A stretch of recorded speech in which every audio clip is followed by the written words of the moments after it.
বাড়ির কাছেই যদি মেলা হয় তাহলে একটা জিনিস কিনবো ভেবে গিয়ে সেই জিনিসটা না কিনে অন্য জিনিসটা কিনে নিয়েই চলে আসি, আর সেই জিনিসটা কেনার জন্য পরদিন আবার মনে হয় যায়। এরকমটা কি আর কারোর সাথে হয় বলুন তো? কি কিনতে গিয়ে কি নিয়ে চলে এলাম দাঁড়ান সেটা সবিস্তরে জানাচ্ছি। মেলায় যাব তাই যথারীতি ভাবলাম আটাটা মেখে রেখে যাই, এসে রুটি করবো, বাস হয়ে যাবে। আসলে দেখতেই তো পাচ্ছেন ছেলে এখন এখানে গাড়িটা পার্কিং করে ঘুমাচ্ছে, তাই সুযোগের সদ্ব্যবহার আর কি। আসলে হয়েছে কি, এতদিন পর্যন্ত না আমার শিলনোড়া কেনা হয়নি, আর অবাক করা বিষয় হলো এখানে কোনো দোকানে শিলনোড়া পাচ্ছি না। আর আমরা তো এই বাড়িতে ভাড়া থাকি, তাই এই দিদিভাইকে জিজ্ঞাসা করলে উনি বললো কি যে যার দরকার সে এই মেলা থেকে গিয়েই কিনে আনে, এখানে দোকানে পাওয়া যায় না। আর তাই আমরাও সেই মতো সেজে গুজে যাচ্ছি এবার শিলনোড়া আনতে।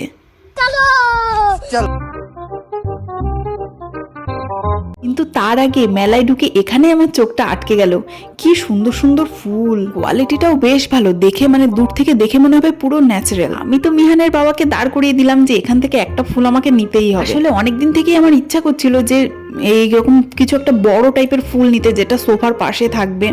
কিন্তু অনলাইনে দেখলাম যে এরকম দাম বলছে, তার থেকে এখানে দেখলাম মেলাতে তুলনামূলক কমেই হয়ে যাচ্ছে। এবার এনাদের মধ্যে ভালো করে বাছাই করে দেখি কোন ভাগ্যবতী আজ আমার বাড়িতে যাবে।